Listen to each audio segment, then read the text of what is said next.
I'm going to be talking about same-sex marriage, and I think we can all agree on what a controversial topic it really is, and something that really deeply divides many Americans as well as many people. You know, some Americans, fully recognize same-sex marriage. Some think they should recognize it but not extend the benefits, and some just should reject it completely. But, simply put, same-sex marriages would have multiple benefits nationwide. And one of my two claims that I'm going to explain to you today is that same-sex marriages would help to ensure social justice for homosexuals in many ways, but I'll get to a little later. And my second point is that same-sex marriages would help aid state economies by weddings and everything, but again, I'll mention that later. Now, just a situation, imagine, a couple that's, ready to take their relationship to the next level. They have their dates picked out, they have their friends and family, they go to the courthouse, they say their I do's, they walk down the aisle, but they're still not a couple. Doesn't that seem a little, weird to think that you share this person's joys, you share this person's pains, but yet you can't call them your wife or your husband? Now, my first claim is that, as I iterated before, that same-sex marriages would help, end discrimination against homosexuals in society. And isn't it just a basic human right that we all wanted to be treated equal? I mean, don't we all want to be treated equal, at the same time? It's just part of the way we would like to feel.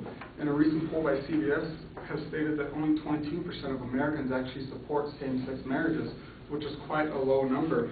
Where it's really unfortunate because, according to the Washington Post, many large corporations, such as Disney in this example, have already extended benefits of their employees to their spouses or partners.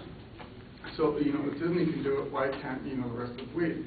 And some of the opposition, because of course there are two sides to everything, were California Propositions 8 and 22. Now I'm sure you all remember 8 from last year's elections, which sought to only define marriage between a man and a woman, whereas 22 obviously only sought to recognize marriage between a man and a woman.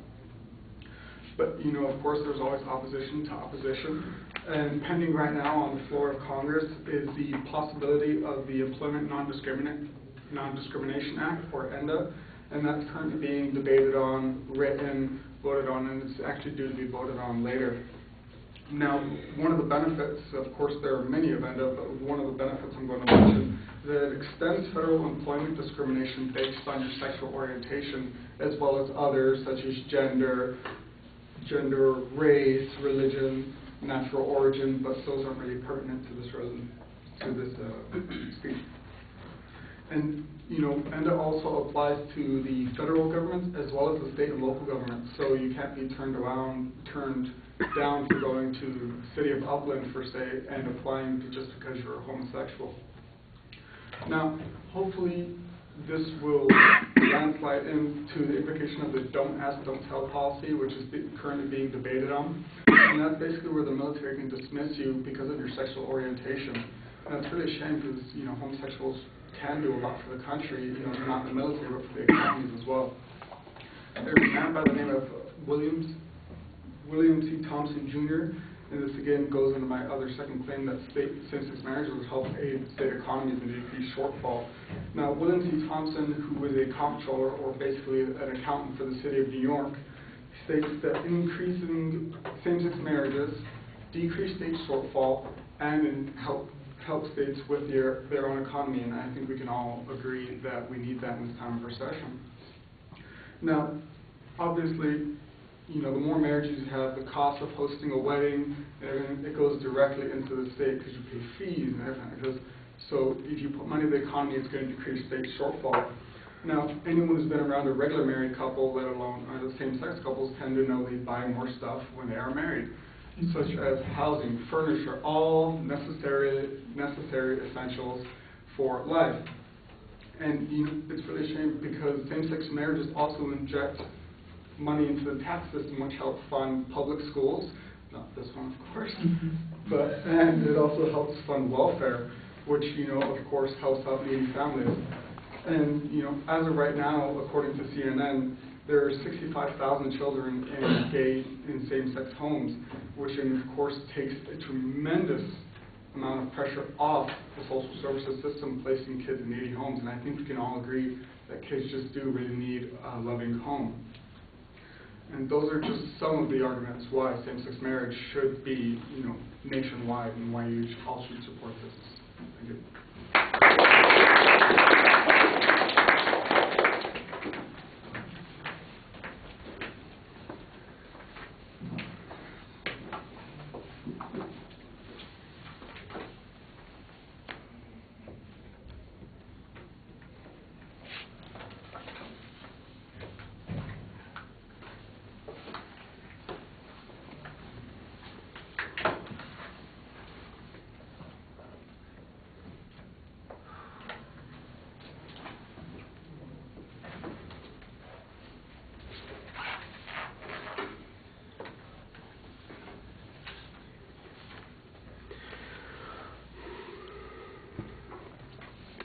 All right, Jake, you do finally have a specific claim that you cite, and you lay out a couple of supporting points. The phrasing on them is a bit awkward, but I didn't think that you necessarily developed both of those points, and in fact it seemed like you developed several other points as you were presenting. So the structure got a little confusing because you went through a lot of different issues.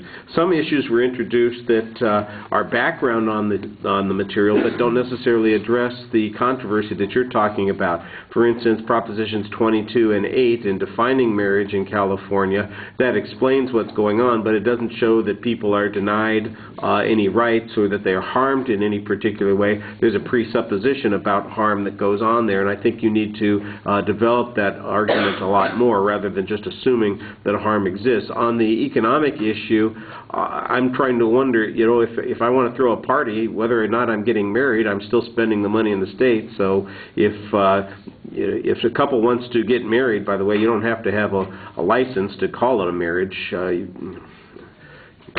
I've been to plenty of gay weddings that were not legal in the state of California, and they spent a lot of money buying wedding cakes and having DJs and all that kind of stuff. So I'm not exactly sure why is that a unique advantage to allowing gay marriage. It's maybe an advantage to the city if they get the extra $7 on the marriage license, I guess. That's about it, but you don't really quantify that, and so I'm not sure that that's a significant argument. And then you introduce some other issues like the ENDA policy and the don't ask, don't tell policies, which are background on gay rights but don't necessarily address the issue of same-sex marriage. So I think that they end up confusing the issue more than clarifying the point that you're presenting.